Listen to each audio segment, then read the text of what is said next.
What's up, Moto Buddies? Mike here from Taco Moto Co. What is the Taco Touch? It's the best service in the industry. Virtually 24/7 tech support via email or text, and it's like having a dirt bike doctor on call every day of the year, helping you fix your bike or recommend parts or setups for you. If you've ever received an order from us, you'll know that the Taco Touch extends to our fulfillment, and our orders come with the coolest stickers that you've ever had, buying parts from anybody before, and a handful of root beer barrel candies. All of our Taco Moto Co. branded components come with a no questions asked lifetime warranty, and we'll even extend out the warranty of other manufacturers, OEM, and aftermarket parts where we can, sometimes for life. We test and tune endlessly and exhaustively and obsessively. We're trying to destroy everything that we can before you get your hands on it to look for weaknesses and to improve it, or to make recommendations to the manufacturer. And if it's something that doesn't meet grade, then we don't offer it on the store. Everything that we carry is something that we have personally used, tested, and ridden, and raced, and knows meets the high Taco Touch demanding standard. Go out and get some adventure. In this week's show, we talk about handlebar height, adventure bike versus dual sport, twisting the throttle for more power, the new Yamaha Tenere 700, and when weight is good and why someone would run 2 GPS units. Also, Bob falls asleep, so you'll have to listen to this show. Live from Pahrump, this is Tech Talk Taco Tuesday. This is episode number 63. Can't believe we've been doing it for that long. This is the show where we answer your motorcycle and dirt bike product related questions. My name is Jimmy Lewis. I'm from Dirt Bike Test, formerly from Dirt Rider, formerly from Cycle World, and formerly just a intern at Dirt Bike Magazine. So I have a little bit of a history doing this stuff. I used to race motorcycles. I'm washed up at that. And got a couple questions here. If you wonder how your questions get on the show, it's actually pretty simple. You buy me tacos like Victor did tonight. So I'd like to thank Victor, who's always in our chat room, for sponsoring the tacos. Hopefully he's out of Facebook jail and he can comment. But Victor, the tacos were awesome. Janie delivered them over here. If you deliver us tacos, then we go straight to your question first. Otherwise, you just have to wait. But where the questions come from, they come from posts we put up on Facebook in reference to this live show that we do that is live on Facebook every Tuesday night at 7 p.m. when I feel like doing it. You can also post them on the YouTube video that we put up. Usually it's put up a couple days after this, and then we also upload this to a podcast. But if you are looking for episodes about 50 and on, you'll notice they're not there because the sponsor that was going to pay to have those uploaded has not sponsored the uploading process. So I'm very unmotivated at this point to get those up there. So if you know a sponsor that wants to buy those episodes, they'll live in, what's a good word for that? Forever. Perpetuity, yeah. Remember, I went to college. I studied communication arts, and so it was the path of least resistance. Anyways, if you want to buy those episodes, you will sponsor those episodes. There'll be a pre-read and a post-read on those. Just let me know. We can get them up there really quick. My crack technical staff, which is the same guy that's my janitor, the same guy that ships out your T-shirts, the same guy that tests the motorcycles, it's the same guy who's in most of the photos, except for Trevor. It's me. I'll get right on it. So welcome, everybody. Thanks for joining in. Thanks for joining live. Thanks for listening. Thanks for sharing this. That's really the key to this. We have to get more ears and eyeballs on this. So feel free to do those watch parties like Victor did. And you can, help support what we're doing here. Tonight's tequila also brought to you by Victor. Now, this is an old bottle. On Tech Talk Taco Tuesday, sometimes we this is Centenario tequila that he brought back from Mexico, and the bottle says $17.95, but that doesn't mean that $17.95 is really when it was from. It actually has a plastic caps. That's a little bit of a giveaway, but we got to make sure we're quiet in the infield here because you want to be a co-host? I kind of want you to. You look beautiful. Bob is wearing rubber gloves. He left his tinfoil hat at home, and he's wearing a mask because he's still scared of that disease. But you can't talk out loud because nobody really wants to hear what you have to say. You have to start the Mojave Bob Live and Prump podcast. So, okay, we're going to get right to it. This show is brought to you by a couple people. It's brought to you by Climb. Climb makes really good off-road riding gear. I think it's the best. There's lots of good riding gear choices out there, but I was wearing the Baja Adventure gear when I tested the new Yamaha Tenere, and it's like air-conditioned riding gear. It sounded like the roof was going to collapse there? Yeah, something. Yeah, we having earthquakes again? We had earthquakes the other day. Yeah. Yeah, so I wore the Baja Adventure gear. Of course, they said, Jimmy, you're looking a little fat, so they sent it in a little bit larger size than I'm accustomed to. But I'm going to tell you something. Climb stuff right now in the adventure stuff is running just a little bit on the large size. So kind of pay attention if you're ordering. So if you're in between, go lower. That's what I should have done. I should have done the large as opposed to the extra large, or maybe it was ordered for me. I don't really know. And by KTM. So KTM, by the way, the KTM Adventure Rider Rally was officially canceled this week, which is a bummer to me because that's one of the events I really look forward to going to. And so I'm wearing that hat, that Adventure Rider hat, rally hat.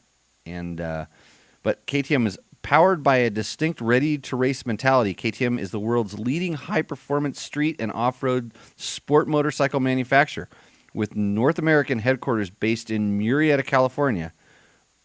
Over the years, KTM has built a reputation as a fierce competitor on racetracks around the world, and the brand's remarkable global success is reflected in every product it develops and every move it makes. Okay, on with the show, right? Question number one. Actually, speaking of Climb, we did a thing where I showed you what was in my backpack that I wear when I'm riding. So everybody was always asking me, Jimmy, what do you carry when you ride? What tools do you carry? What do you have in your backpack? So also from Climb, Lucas Eddy also did one. It's up on their website. Ours is on our website. Ours is in a post. And we want you to show us what you have in your backpack and do a little video about it. So it's Show Climb Your Junk is the hashtag. So if you want to win a backpack, actually a new Climb Arsenal vest, which is pretty awesome. Actually, I'm thinking about switching out of the NAC pack back over to the Arsenal vest. If you're thinking about that, you want to get a head start, you want to know what you should be carrying, go ahead and check that video out, check that post out on Dirt Bike Test, and submit your entries. You only got about another week or so to do it before we pick somebody, and we're going to do a little vote and a contest. And right now, I think if you did one, you might win. I haven't been following the social medias to check on it, but yeah. So on that post, on my backpack thing, Rob C. Dillon says, a friend of mine gave me a tip. Use your trail tools in the garage to make sure that your set is complete and become familiar with using those tools.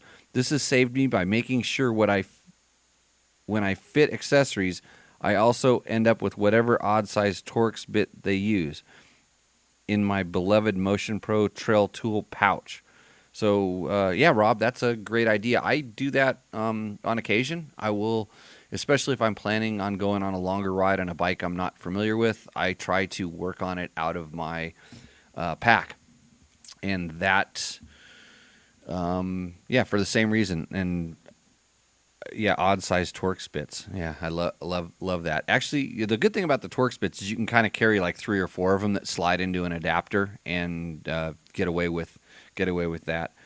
Clay DeRoyan says, Jimmy, thanks for the great videos. The two things I carry are a mini test light and a small piece of fuel hose. I don't really carry the test light too much. I have carried, when I've had electrical problems, I'm diagnosing electrical problems, I've carried a multimeter. And generally there's a piece of fuel hose someplace in my pack. It wasn't in the one that I unpacked for you live, but there was another pack, and I'm surprised people haven't commented on it yet. They said they didn't ask why. Well, they did. I'll get to that. Somebody said, "Why don't I carry any tire tools?" And it's because I generally run Moose, and I don't have tire issues, so I don't have to remove the wheels, which are big wrenches and stuff. But in that pack where I have my tire tools, I also have a strand of fuel hose, and it actually has the fuel injection clamps, the quick connects on both sides. So if I need to pump fuel out of a tank, I can do that. Or if I need to drain it out of something, I can do that. And then in the odd instance that those break, I have those two pieces as well. Moto Funk says, I have a first-generation knack pack. I am able to fit 1 gallon Roto pack fuel can in the main storage compartment. Oh, that's the big knack pack if you're doing that. The pack has a water bladder in a separate area, so it might not work on the new pack. Not that I want to find out, but in a crash, a gas bladder may not hold up as well. Yes, it has a bit more weight than the bladder, but not enough to notice when full or empty. I don't want something big and plastic and heavy on my back. I would rather have the fuel bladder, which that fuel bladder that I showed you, the giant loop one, the bag, the outer bag, is like a really strong netting. So I think, I'm sure if you hit it hard enough, anything would explode. But I'm pretty sure that it's tied up well enough to where it's going to, I mean, it's going to be a lot stronger than a Camelback. And I've crashed a lot on my back, and the Camelbacks don't explode. So maybe. Yeah, something to consider. Like I said, it's expensive, and there's probably a reason for it being expensive. There's probably a lot of liability with it, and I think it's pretty well built. So, and TK Moto says, besides the pump, I don't see any other tire-related tools. I assume you carry that stuff on a bigger ride. And yes, that's correct. I do carry tire irons. Even when I'm running Mooses, I will carry tire irons on longer rides. And the tire irons are usually Motion Pro ones that have the axle wrench built in. And that way, that other pack, I usually carry it on the bike because I don't want to carry that heavy stuff on my body. If that makes sense to you, that's what I do. But yeah, that's where my bigger tools are at. And I should probably dig that pack out of the sides of one of my motorcycles one of these days and dig through it and show you what I have in there.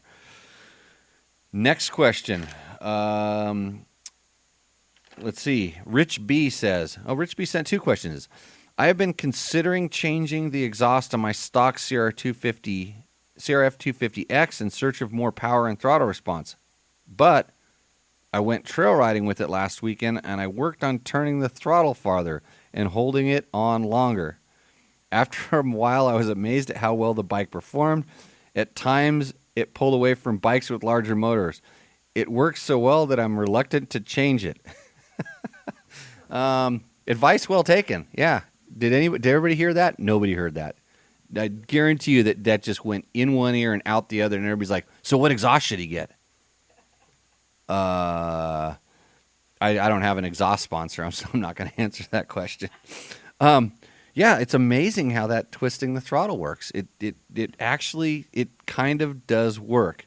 And Rich has another one. He says, on today's T4 Tuesday, can you discuss... Actually, it'd be T3 Tuesday, Rich, just to correct you, because it'd be Tech Talk Taco, then Tuesday. You discuss bar height for trail riding. It seems the taller bars, the easier it is to stand up. The more I stand up, the better I can drive through the bumps. The more upright I am, the easier it is on my knees. What is too tall?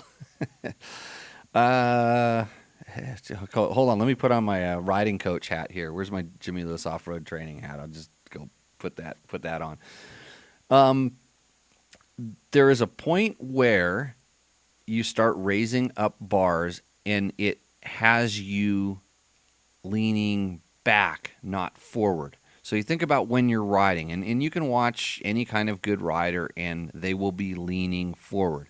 And the reason is they're going faster, they're accelerating, and that's the most balanced position they can be in. They're not hanging onto the handlebars, they're leaning forward and falling into the bike and then allowing the acceleration to pick them back up. I hope that makes sense to you.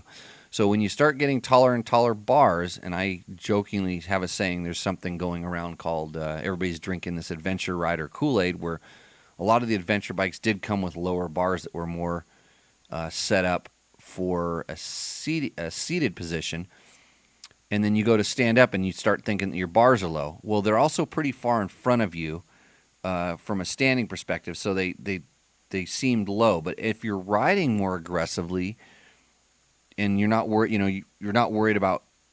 There's a lot of stuff. There's a lot of stuff to it. But adventure bikes have bigger tanks and all this different things. But on the dirt bikes, you can get really far forward. So a lot of times a taller bar is going to start pushing you back farther and farther on the bike. It's bad.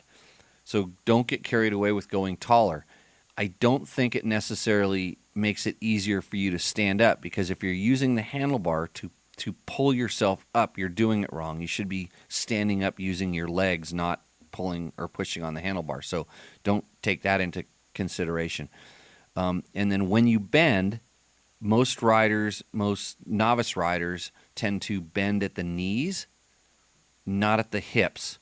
So they squat. They end up putting themselves in this squat. So they're bending at the knees and the hips just to stay so they can handle the handlebars. And you think about it, as the bars get higher, they're not comfortable standing up, so they squat at the knees and then they bend at the hips, and they're really out of position. So don't think that high bars are the answer to everything. But if you really want to be in control on your bike and you really want to be comfortable going fast, you want to be standing up on the motorcycle. That's a given. So, but you do not, when you stand up, you are not hanging onto the handlebars as if they are a push-up or a pull-up bar. You want to be balanced on your feet, so you have to anticipate what the bike's going to do, whether it's speeding up or slowing down. So, when you were practicing twisting that throttle, you want to make sure that when you start, right before you start to twist that throttle, you want to lean forward and control the bike. Don't hang on to the handlebars. So there's a lot to it, and everybody rides a little bit different. So for most riders, most average size riders, stock handlebar height is generally pretty good. But I adjust mine in 5 and 10 millimeter increments with risers and different bar bends, depending on the type of riding I'm doing. So it does make a difference. So hopefully, we get to that. Rich, thanks for asking the questions. We're going to move. I'm going to go into the chat room and see what we got here. Do we have any questions come up in there? Didn't anybody see any good ones? Mostly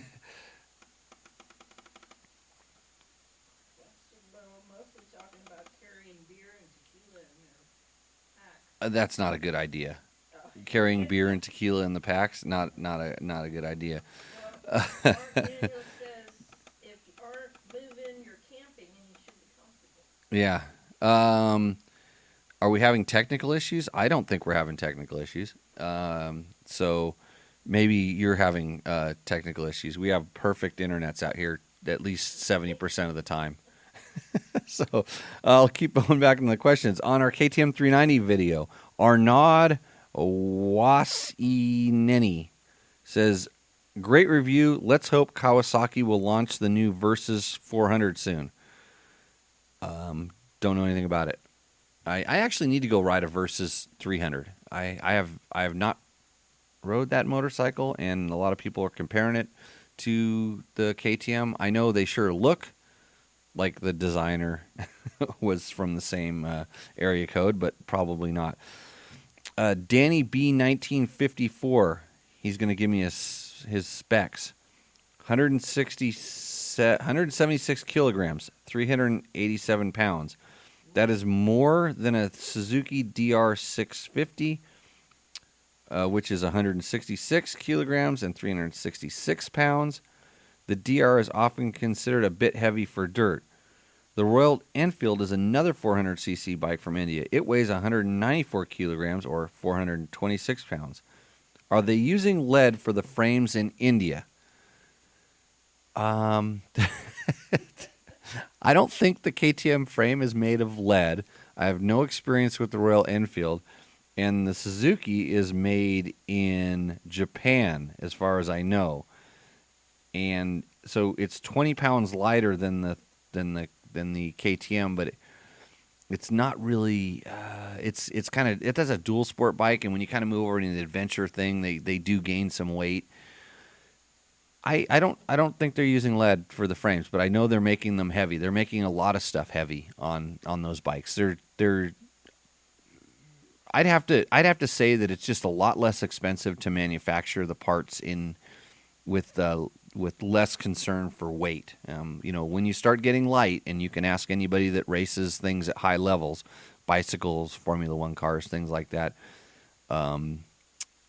less weight gets very, very expensive almost exponentially. And so they're probably just using what they can and the materials. And there's another thing I've learned about not beginner, but entry-level motorcycles. Extra weight is not necessarily a bad thing unless you're picking it up.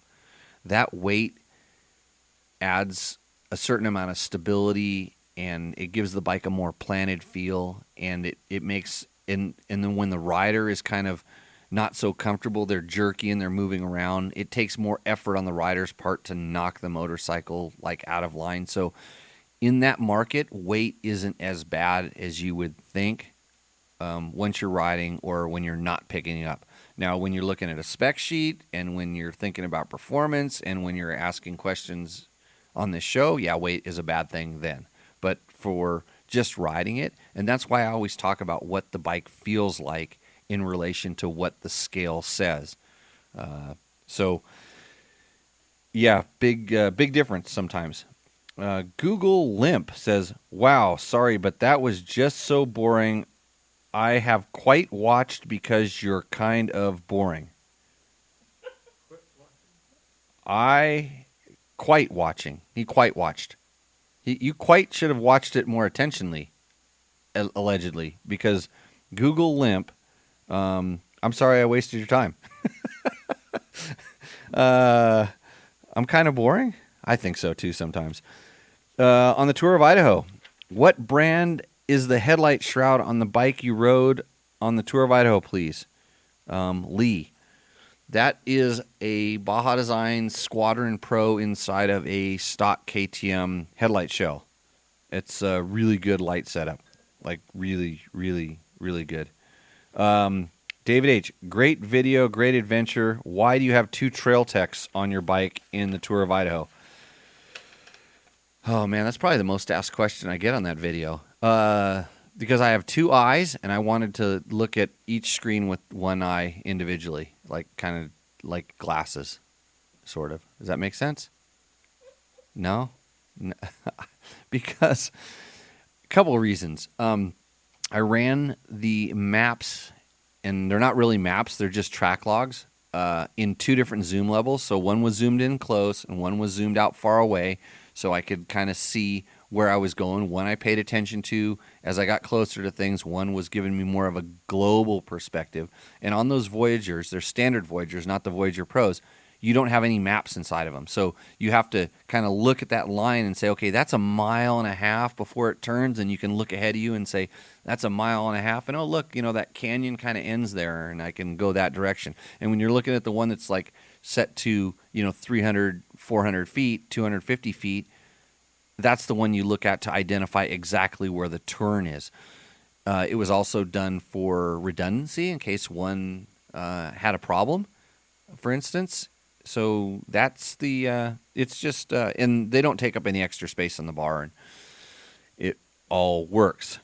So that's the reason for that one. Any other questions going across the room? You notice I don't have any co-hosts tonight. They just vaporize around here.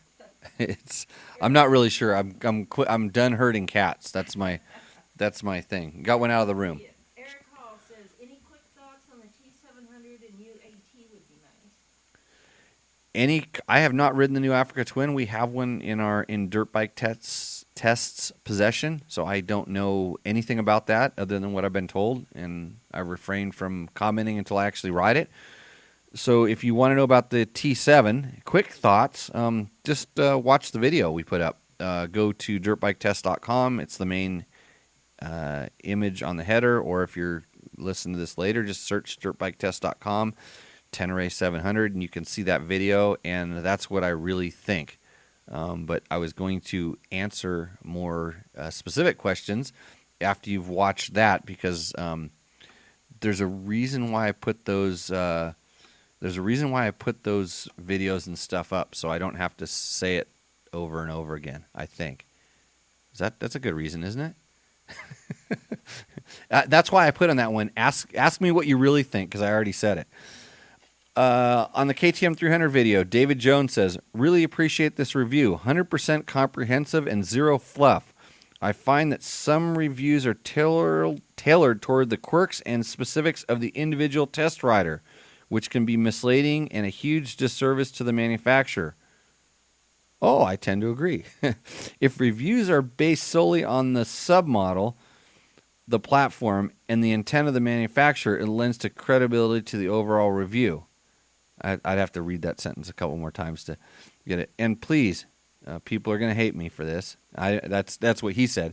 But no dirt bike giveaways. So, I'll talk about this for a few minutes. David Jones, thanks for writing in. I hate having to watch a lot of the other reviews of certain bikes and stuff. Like now I'm kind of watching some of the Tenere ones, and I don't want to read the spec sheet. Yamaha has a really good website where they put all the specs up there. They actually do some pretty good marketing of the features that they would like to tell you about. But what you don't get to do after you read all that is get to ride the bike yourself.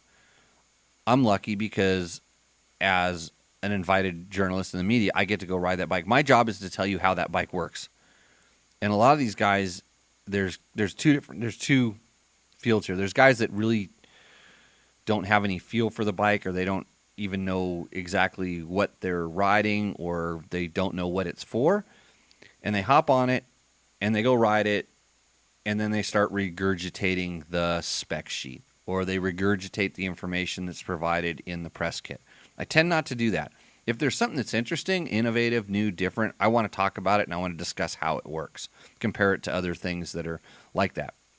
But a lot of times, there's other group that just wants to talk about how, especially when it's an entry-level bike or something, it's like, there's so much better than this bike, or this bike isn't really for me because I'm a motocrosser, or I'm a round the world adventure rider, and therefore this doesn't apply to me. It's not set up specifically for me. And they kind of forget that the manufacturers are trying to sell as many of those bikes as possible to the intended market. So it's not set up for you, special guy that's way better than everybody else at your thing because you're a journalist and you're this thing. You've got to evaluate these vehicles in the arena they're designed to perform in. Motocross bikes on motocross tracks. Don't take motocross bikes out and go off road and say the suspension's too stiff. We all know that. That's a given. Off-road bikes and off-road riding, and then if your off-road riding entails something, and that's why we try to test in both desert and more mountain single track technical terrains, because there's lots of different places to ride bikes. Adventure bikes need to be used for adventure bike riding. Sure, riding it unloaded like we did on the T7, for instance, unloaded on a more sporty, aggressive ride. A lot of people will ride the bike like that, but a lot of people are going to load it with luggage and stuff. And so I intend to get my hands on that bike and put some luggage on it and go use it like it's intended to.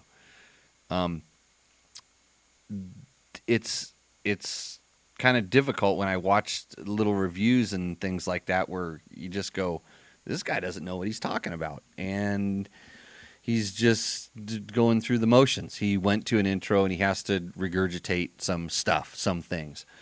So we try to be a little bit more expert about that, and it'll bring me to another question I know that somebody asked, and it's basically, how come I'm not comparing that bike to other bikes already? In my head, I have. In my head, I remember when I rode the KTM 790, and in my head, I remember when I rode a KLR 650. I remember when I rode my KTM 1190 to the event where I rode the Yamaha Tenere. So I have a background and some experience, and I understand that the tires that are on it are one way, and I would put different tires on it, but it doesn't mean I'm going to discount that bike for the tires that came with it, because they spec them a certain way.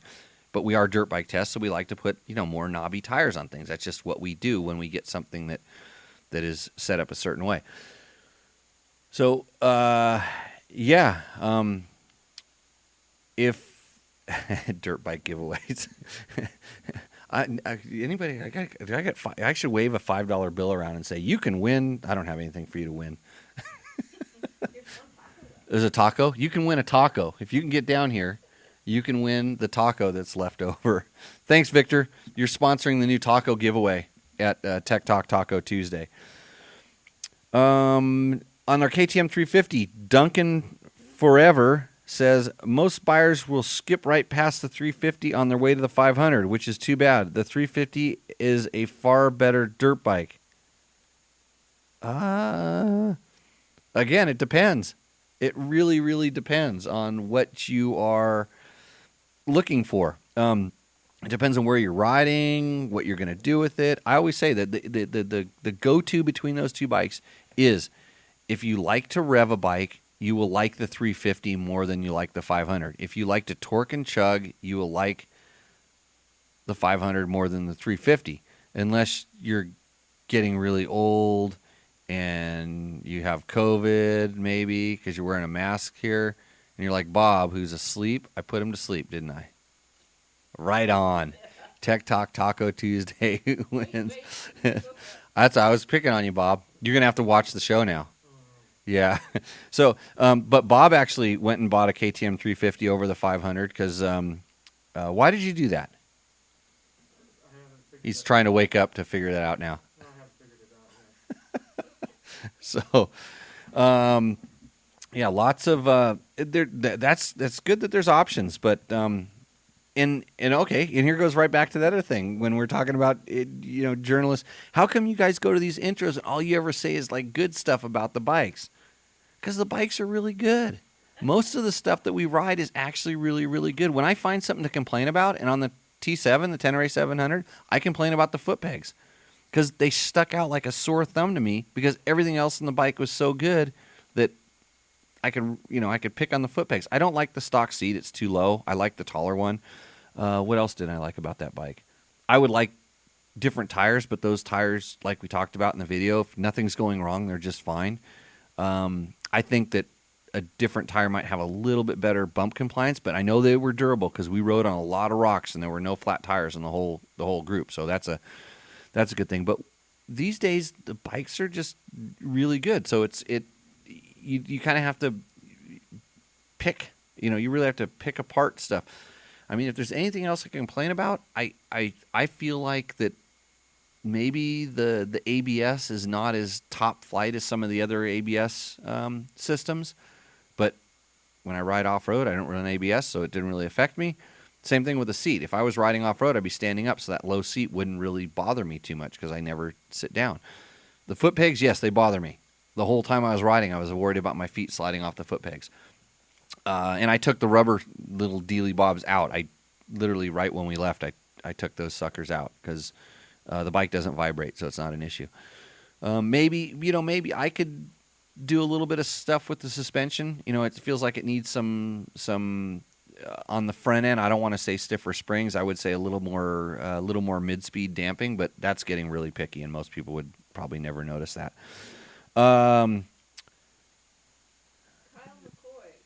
Oh, hold on a second. WTF has a question for me. He says, what type of razor do you recommend for shaving your head? WTF, this is not that kind of show. So I'm not gonna answer that question. A sharp one, yeah. Yeah. Okay, what's the question? Bob McCoy says, will you be in Wyoming a week and a half from now? I never really say where I'm going, but maybe. Yeah. Yeah, maybe. Hi, Jimmy. The designs are great and impressive. I love the Bolt V2 Black. At Wish Pond, we help companies increase their online sales. We work with many clients to help them engage with their audience and grow their email list and increase sales. Hey, Mark from Wish Pond, I don't have 15 minutes for call in the next few days for you to explain to me in more detail how can we run similar campaigns for dirt bike tests. And if I'm supposed to send you a T-shirt, hey, guess what? Volt B2, whatever you just did, you just grabbed like a thing. It's probably auto-generated email. It's sold out, so you can't have it. You didn't tell me what size, but it's sold out. You can't have any. Order a T-shirt. That's gonna give the janitor something to do in between vacuuming the floors in here. Yeah, I'm not gonna respond to your email. Next question. I need a co-host because I really need to have a swig of beer right now. So, here we go.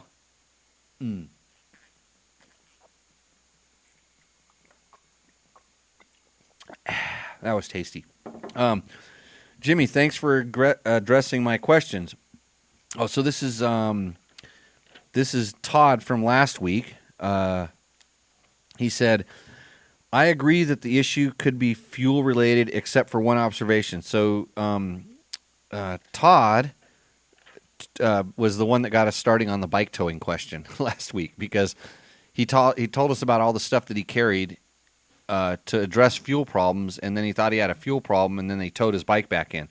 So I was curious if he carried all that stuff, how come he didn't tow it in? But I'll go back and let's say his bike. He's going to get back to his question. It runs well when the engine is cool. While we were out riding, I replaced the inline fuel filter and the quick disconnector, and the bike ran well till it heated up again. So he did use his stuff. He didn't explain that in the first email, but then I replaced the spark plug with no improvement. At that point, we were on a good dirt road, and we decided to tow it back to the car. Once in the garage, I pressure checked the fuel system, and it's in spec within 50 psi. Note the engine starts fine when it's cold. Since the issue is heat-related, I suspect either some bad gas or the stator is failing. Dirt Bike Test resident chemical engineer Chris, yes, it's Chris Real, mentioned that we might start seeing fuel-related issues with our bikes since there is a glut of winter blend gas. It is warm out mid-80s, so perhaps that is it. I will try connecting my ORB2 scanner to the diagnostic port and see if it reports anything useful. I'll report back my finding once I have it sorted out. I wonder what bike I forget what bike he had. I didn't know you could put an OBD2 into the bike, but good luck with that. Usually you can get flash codes off of most of the ECUs. They'll flash a couple times, some number sequences, and then you can go to the manual and figure out what it is. So the fact that it's funny, it's really funny you bring this up because Trevor Hunter is having a very, very, very, very similar issue with our Yamaha YZ250 FX right now, to the point where it almost sounds exactly the same. Now, he went out to race a works race on this bike. He was doing a race test with it, and he went there, and the bike worked perfect until he got there, and then when he went and raced, it started having some issues. In other words, it ran for a while, and then it would start losing power. This is key when I say this. It starts losing power, and then it would start running really bad. The only thing he changed on that bike was putting a larger gas tank on it. So I always go back to rule number one. What was the last thing you touched? He touched something in the fuel system. So that just gives it away because he thought it was electrical. And I'm like, Trevor, electrical is generally like instant on off. It's like somebody's hitting the kill button. It's like somebody is, pulling a plug and it's on off, on off. It usually doesn't it doesn't lose power. It's more of an on off sensation most of the time. I mean, yeah, there are ways it can lose power. So instantly we go to fuel. So the way you're describing it, if it's on off, like somebody's flipping a kill switch, electrical, especially when it heats up. My Husaberg, my Husaberg 570, that bike that has all that power. When it makes a lot of power, so it definitely gets hot. When it started having the exciter coil problem, it was like somebody was hitting the kill button. Sometimes it was just little pops.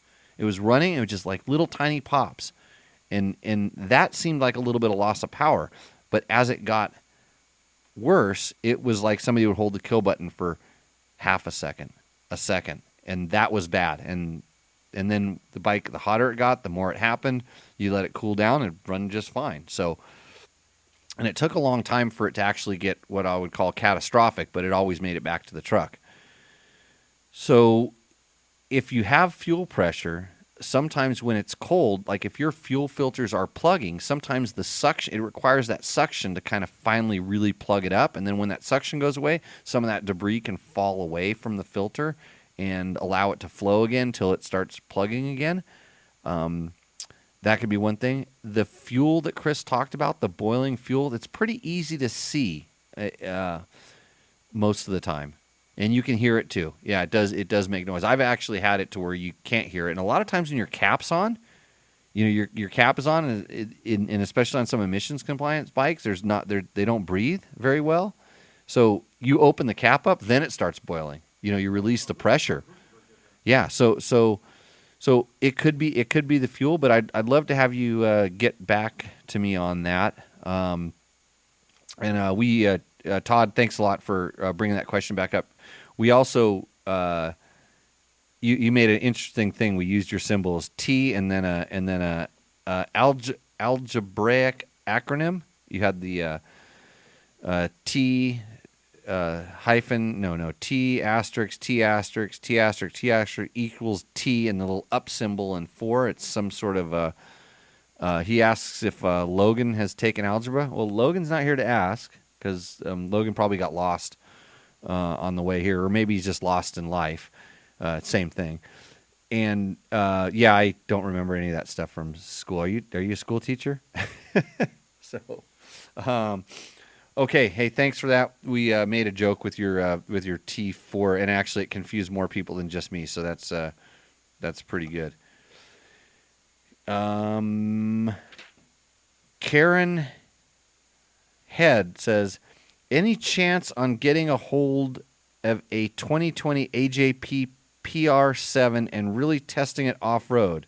Thanks. Yeah, there's all kinds of chance of doing that, but probably not really.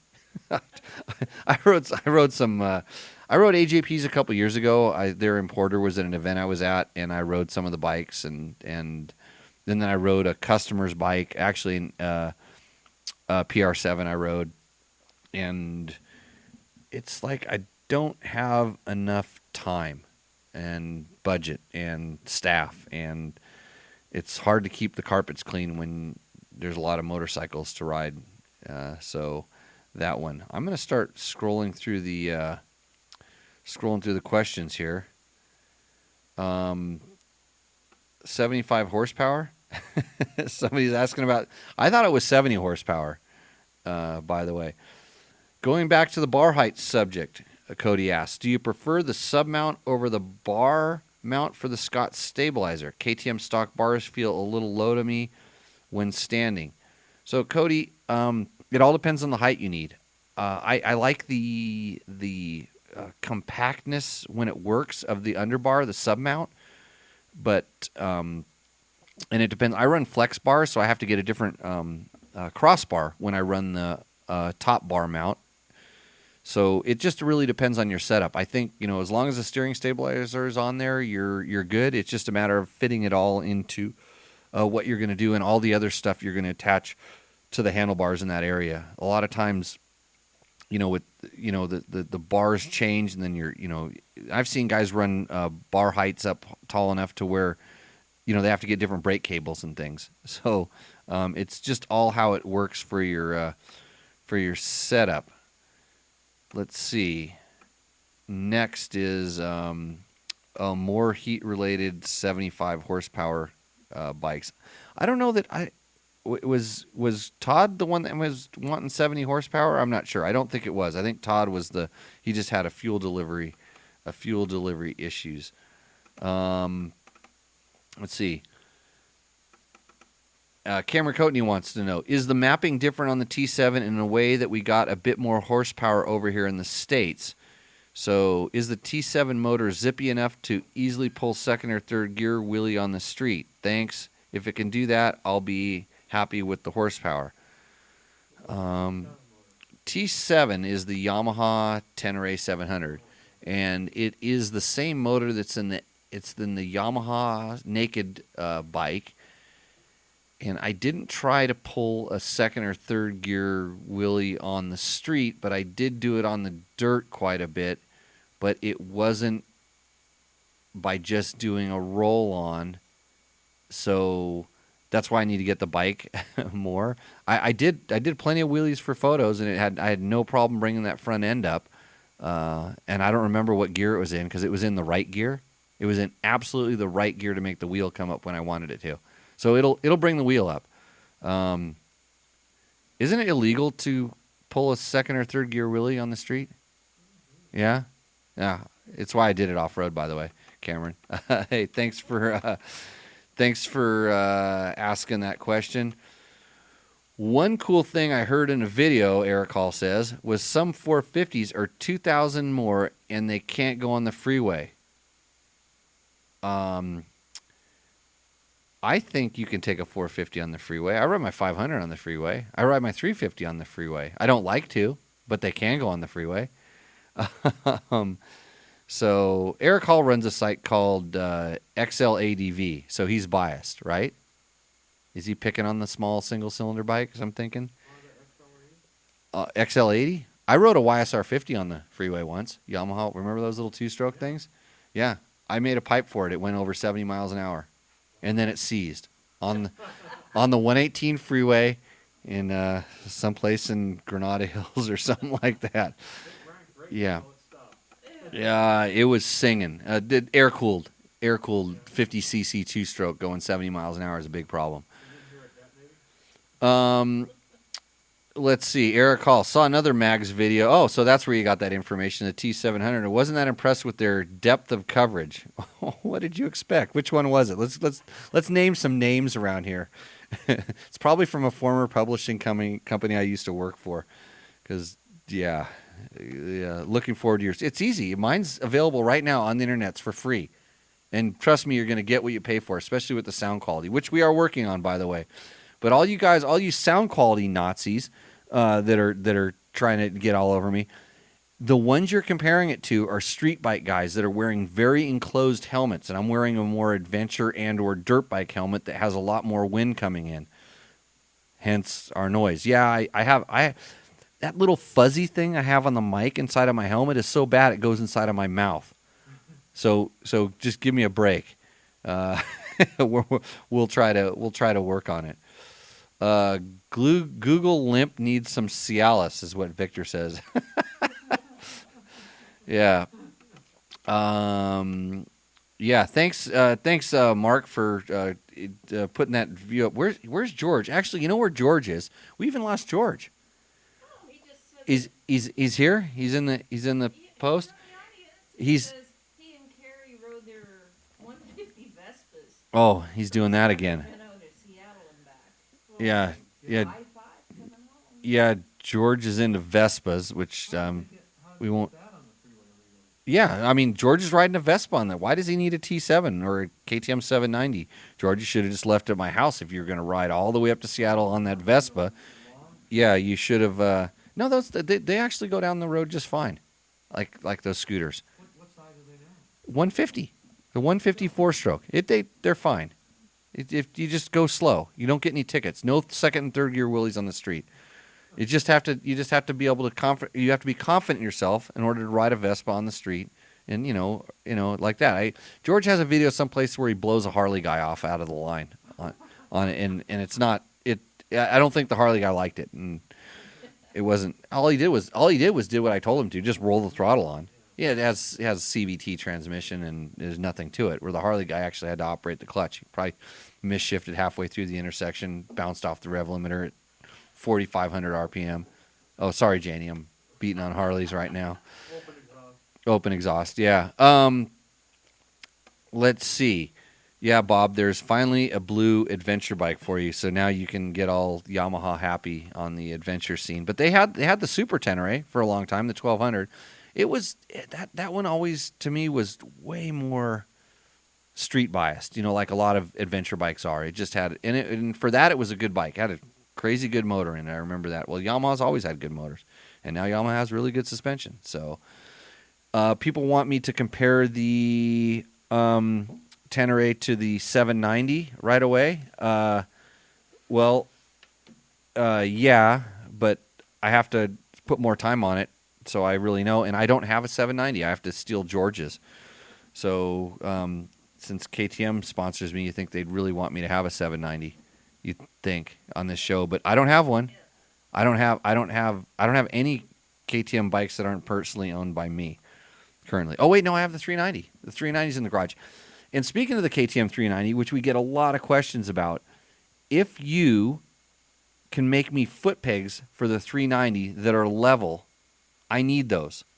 I was trying to reach out. There was one company that was going to work on doing it, and that went nowhere. And I also am looking to get wheels, some spoked wheels for that, wire spoked wheels, not spoked mag wheels, but wire spoked wheels for it. Those are the two things that I would like to do immediately. And then if anybody has any connections on getting a little more horsepower out of that motor, I'm sure people would like to enjoy that as well. And Janie has a question. Well, I'm just going to say Kuryakin. Which Yeah. is, for street bikes, does have an adjustable foot peg. An adjustable foot peg. Does it adjust rotate? Yes. Oh, really? Yes, that's why I didn't pursue Oh, that idea. yeah. Well, you should pursue that, and then you can take it out and you can become an adventure rider. You're close. You're that close. Actually, I found a friend of mine from Vegas. There's a ladies motorcycle riding group in Vegas that she just joined, and I was going to bring that up to you too. So, okay, I think we're. I thought I had a whole nother page of questions in here, but I think I skipped through them. I don't know where they went. We're running out of questions. Does the room have any more questions? I was going to hit the T7 DBT 790 review is on point. It'll be a fine ride. Hey Dennis, just to let you know, Matt's been riding your 990 a lot. Just ratting him out, right? He rides your 990 to come over here and steal Dirt Bike Test's YZ125X and go rip around in the desert. And the kid came over here yesterday and came back on reserve. He took off, came back in reserve, and luckily he brought his own gas. And then he spent a long time washing the bike, that's the way you're supposed to do it. Bring your own gas, wash the bike. He actually rode my personal YZ125 because we went back and forth. We had him go back and forth, and he's working on riding the test. Oh, here, Cody Joseph asks, thoughts on the Athena Get ECU versus the JD tuner for TPI? Well, when I rode the Get ECU on the 300 two-stroke, we plugged it in. I tried to ride away from here 3 times, and I came back and I said, really? I'm like, this is the way it's set up? And they're like, well, maybe it's the wrong map. And then we tried something else, and then really, it's supposed to be plug and play, and the one I rode absolutely wasn't. It didn't work right. It felt like I had the wrong pilot jet, the wrong needle, and I never even really got it up onto the main jet. But when the times I did, it ripped. But it had a hard time even coming up onto the main jet, so I don't have anything good to say about that. And then come to kind of find out later when I asked the Get people about that, they say, oh, that was supposed to run with their reed block where they relocate the injectors and do all this other stuff. Don't know why you'd want to do that, but evidently it's for more power. under the impression that bike has plenty of power stock. So in that question there, I would say the JD Tuner is better for that application because it's simple, push button, easy, works just without thinking about it. Yeah, that would be my my guess there. Chris Smith, if the engine from the FZ07 MT07, it's the engine from the MT07 FZ07 in a popular street stunt bike, should be fine in pulling wheelies, right? Yeah, I think so. What are we looking at here? Question about the 2019 Africa Twin Adventure Sports or 2020. A big difference on price. The 2020 is a little different displacement and electronics. Is it worth paying more for a fancy display and a little more horsepower? Victor, I'll be able to tell you that in about 2 weeks. I hope. So, that's it. Let's see. Blair Ashworth says, do the handlebars feel much vibration on the Yamaha Tenere 700? I hear it is smooth. As I get older, my hands are more sensitive to vibration on longer rides. So looking at the T7 or the CR450L, make it into light adventure bike with a windscreen. I have heard the KTM 790R is still a little bit vibey, but not too bad overall. Seems like the T7 already comes with everything I think I need, so leaning towards that because I think I can handle the road better than the 450L and still do lots of good trails and fire rids, but nothing too gnarly. Okay, Blair, you do not use the Tenere 700 and the CR450L in the same sentence or category. They are two absolutely 100% different kinds of bikes. One is a dual sport bike, and one is an adventure bike. And so when you start asking, like, people will say, how would you compare those two bikes? I wouldn't. I would be more apt, if you were going on displacement, I'd be more apt to compare the Tenere to like a KTM 390 than a dual sport type bike, because it's just the adventure bike category is different. They're heavier. The suspension is designed to do something different. They are just different vehicles. So don't compare those two. Although if you're looking for a kind of dual sport bike, a bike that's based off a competition bike that's street legal, that's going to be the one with the least amount of vibration. So you're good there if that's what your concern is. I can't say exact C7 back to back with KTM 790, but I'm going to guess that the Tenere has a little bit less vibration just based on what I kind of remember. And it's mostly because it seems like it's running at a lower RPM for the same speed, the same usage. It seems like that motor works a little bit more off torque, where the KTM works a little bit more off RPM. So at some point you can get a little bit of buzz in the levers, but it's up in 5, 6, 7,000 RPMs on the Tenere from what I remember yesterday or day before yesterday when I was riding it. So but having your wheels out of balance or riding on a more knobby tire would provide more vibration than the engine is going to produce. So I wouldn't be too stressed out on the vibration. And there's lots of stuff that you can do on that. And Craig Alberts is telling me, hit the T7 video page for questions. Are there a lot of questions there? I'm trying to run a show and drink a beer. Here, hold on a second while I drink one of these things really quick. David Potts says, hold on, I'm thirsty. This is why you need a co-host. Do you have any recommendations for wheel balancing weights? I found some brass ones on Amazon that slide over the spoke nipples, and they seem to be okay. But I keep thinking there must be something better. I've seen those too, but for off-road, for more aggressive stuff, I've found that even if you do really crimp them onto the nipples and stuff, they will come loose, and the inertia would generally keep them up there. But boy, when they don't come up there, they start making funny noises and stuff. I just use the old stick-on lead weights, and in fact, most of the time I don't really balance my wheels that often because it seems like a few skids into a good ride or a couple nice burnouts, and then all my wheel balancing is for naught. So starting out, and if you have rim locks, I would generally, if I have a rim lock, I will generally balance the rim and against the rim locks, and then leave it that way, and then just keep putting tires on. So, George says he's using the brass ones too, and people say I have some brass ones. Oh, they're not. That's not wheel weights when they say that. Yeah.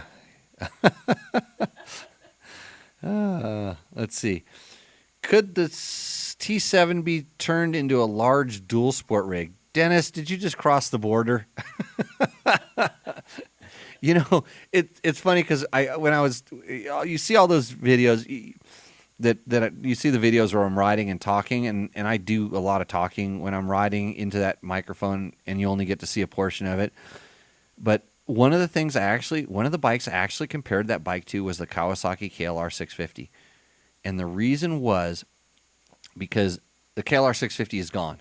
And it was kind of like that it was the inexpensive, kind of just easy to use, dual sport bike that just has a huge following. And I'm like, I'm still wondering what's going to replace that. What is the bike that's going to replace that?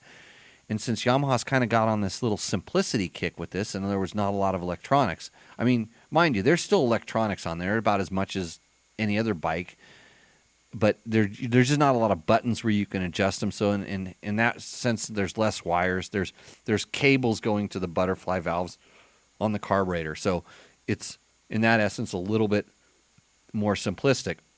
I'm thinking this bike could actually be a KLR 650. Because a KLR 650 is so not a dual sport bike, even though it is a dual sport bike. It's one that would kind of cross lines. Like I guarantee you more people ride those on the street than they do ride off road. So I think the Tenere could actually be kind of that kind of a bike where it's kind of on the lower on the price side. I mean, it's still $10,000, but it's lower on the price side in its market.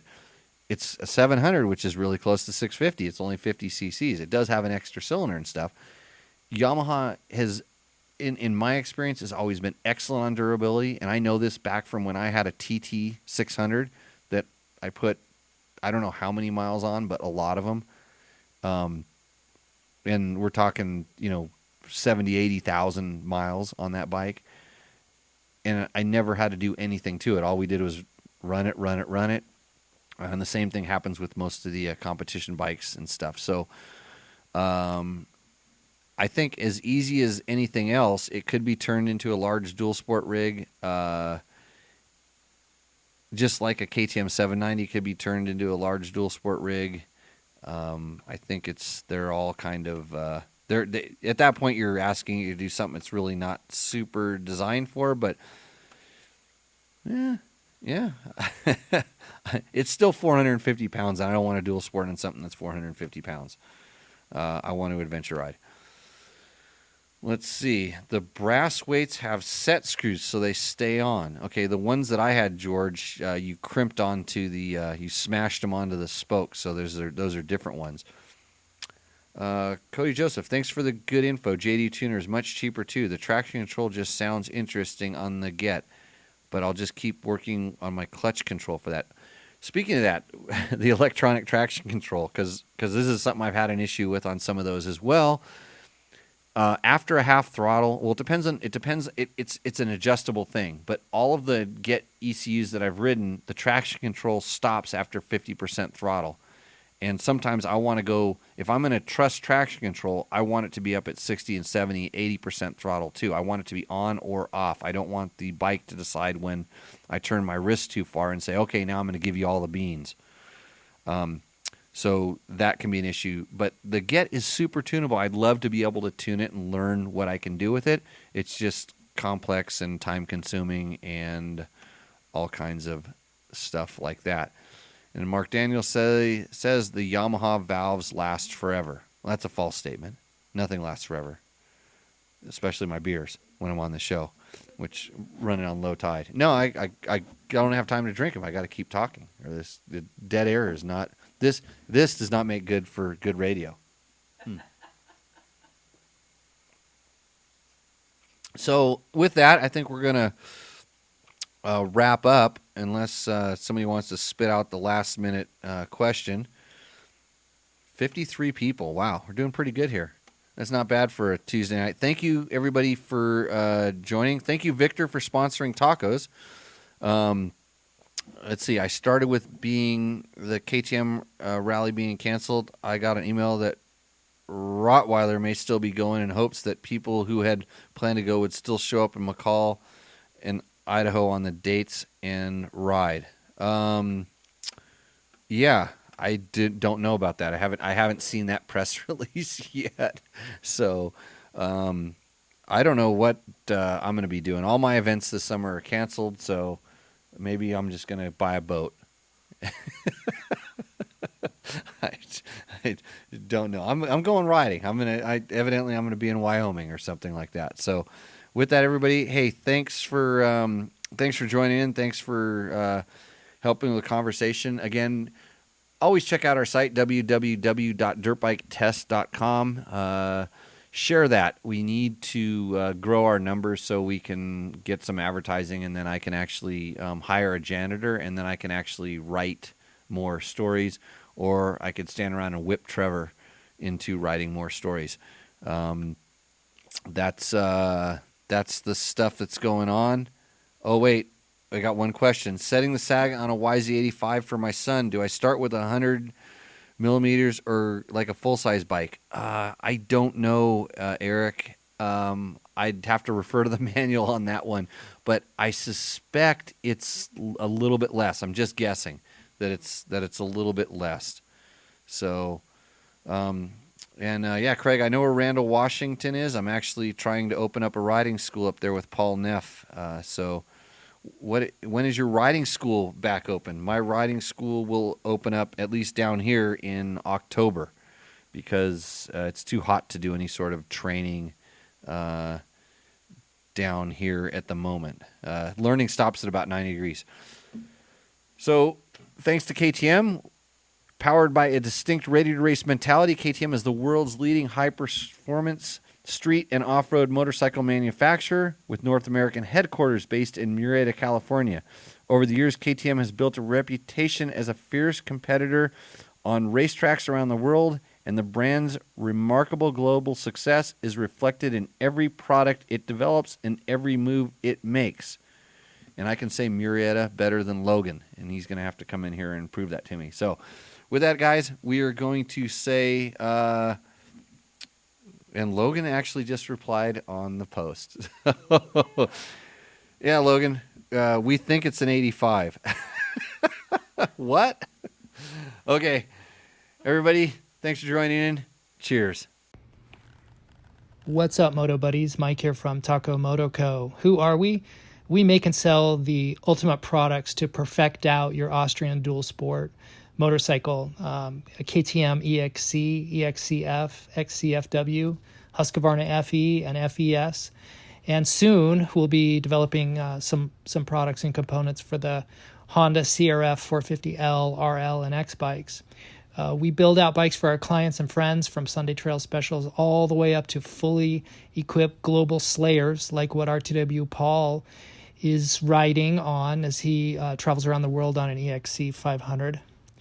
In late 21, we'll be rolling out a full service suspension shop as well as a motor program, full rebuilds, blueprinting, balancing, getting rid of the motor buzz and the big bore KTM thumpers, top end, valve grindings, the works. We want to extend, ultimately, what we're after is to extend your ride day and your endurance and your stamina and be able to keep you on the bike for more riding years. We've got a bunch of 70-year-old riders out there who, with our help, hopefully will be riding well into their 90s. Taco Moto Co. Find us out on all the socials. Go out and get some adventure.